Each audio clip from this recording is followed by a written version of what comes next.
Col, mangkot kami din dalan pa, ano, Surala. Great view of the ocean though. Have a look behind us. Yeah. Michael! Michael! It looks like pink now. Han! Look at that. Perfect! Deserve ko talaga magkape. Kasi today, malapit man ako natumbat eh.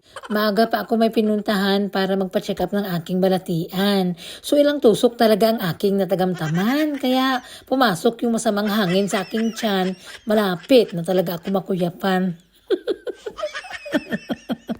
Pero of course, matapang tayo mo. Atapang ang babae, akapi kailangan, babangon at itindak duman. Ganon.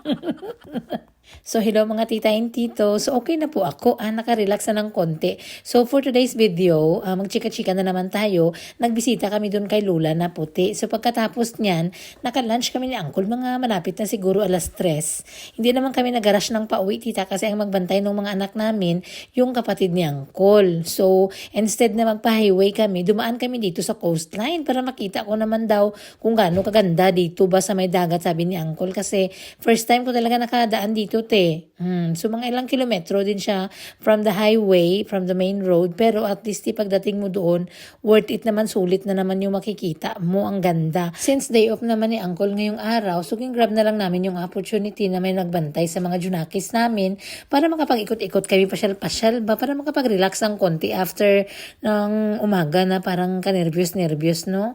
So pagdating mo dito talaga para maka-feel mo siya, ay, ang ganda. So we are planning na one day magpunta kami dito ni Uncle Guyuro namin yung aming camper. Ang ganda ng camping site nila dito tita, and at the same time sa kabilang side makakita ka ng maraming mga karnero, o kung nagsawa ka na din sa dagat, punta ka na dun sa una-unahan, marami ka ding makikita ng mga wild geese tita. Kanina pag ikot-ikot namin, mga more than 100 sila tita, kaso nga lang mailap kung lapitan mo, maglipad sila agad ba. Ang sabi ni Uncle sa akin, ang pangalan daw nila is Cape Barren Geese. So pag makita mo sila, ang ganda tingnan tita, no? Palakad-lakad lang sila, sarap habulin ba. Pero hindi mo sila pwede dakupin o hulihin ba? Kasi pagalitan ka man ni Uncle. Hindi na Uncle na asawa ko ha, yung Uncle na may-ari ng Australia ba? Kasi mga protected man yan dito ang wildlife tita. So pwede mo sila tingnan-tingnan, mag-enjoy-enjoy ka, mag-picture-picture kasama sila. Pero never mo sila hulihin, no? Kasi dadakupin ka din ng pulis dito pag mahuli ka ba na ginahilabdan mo sila. Huwag ka kasing hilabdanon kasi hindi yan sa'yo. Tingnan-tingnan mo lang. So maganda dito tita, pag nasa probinsya ka, ma-enjoy mo talaga ang Australia. Doon mo makikita ang mga iba-ibang mga uri ng mga karnero, no? Mga lamb, ganyan. Tapos nasa dalan lang sila. So pwede mo naman silang lapit-lapitan. Huwag ka lang mag-trespassing doon sa may bakod eh. Diyan ka lang sa tabi-tabi, tingnan-tingnan mo lang sila. Kaya kung may baon lang sana ako na kanin, hindi man kasi ako nakaprepare, hindi man nagsabi si Uncle na magdaan kami dito. So yung aming kinain is tinapay lang. So yung tiyan ko nangangasim na talaga. Yung parang nag-enjoy ako magtingin-tingin ng mga view dyan, pero yung tiyan ko sabi niya, nagutom na akong talaga. Kaya sabi ko, mauwi na tayo, bi. Kaso tita, ang problema, kung si Uncle ang klase ng asawa mo, yung ayaw mo na, pero siya talaga enjoy na enjoy pa siya ng kakatur sa'yo. Tapos may itanong-tanong kanya, wag ka na lang magtanong, kung nagamadali ka, kaya i-explain niya yan lahat sa'yo. Pantasma talaga yan si Uncle. Laging excited ba? Yung parang hindi ba siya nagsasawa na ipakita ang lugar? Ganon tita. Kaya sa nung oras na nandito na ako sa Australia, mga milyon-milyon na siguro mga picture ko. Ay, charing. Mga ilang libo na ba? Ilang external drive na. Kasi kung saan yung mga lugar tita na nagabiyahe kayo, sabi niya dito maganda dito la ba? O ditohan maganda dito ba? Iikot-ikot niya kanyan tita hanggang maubos ng iyong pasensya.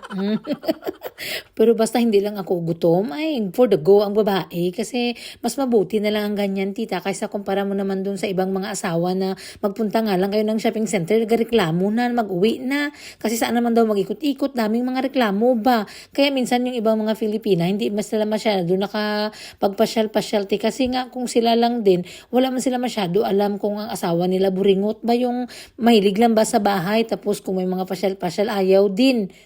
Si Uncle, kabaliktaran yan, ti kung pwede lang niya, ayaw na magtrabaho. Kaya sabi ko, magtahiya tayo ng luto. Kasi kung sa Webes, manalo kami ng 100 million, mag-resign na siya sa trabaho, mag-ikot-ikot na lang kami dito sa Australia. Magdala-dala kami ng malaking caravan namin dyan. Tapos yung mga anak namin, paano pala ang mga anak namin? Cancel. Ig-aral pa mo bala ang mga anak namin. Sa weekend at saka sa school holiday, pwede naman pala mag-ikot-ikot lang mga ganyan. Mga ilang araw lang ba? Okay na. Ang sinabi ko sa inyo, tita, pag dito kayo sa Australia, magpasyal-pasyal, madada talaga ang inyong ginawa. Ang ganda ng mga beauty. O kahit saang coastline ka magpunta, ang ganda.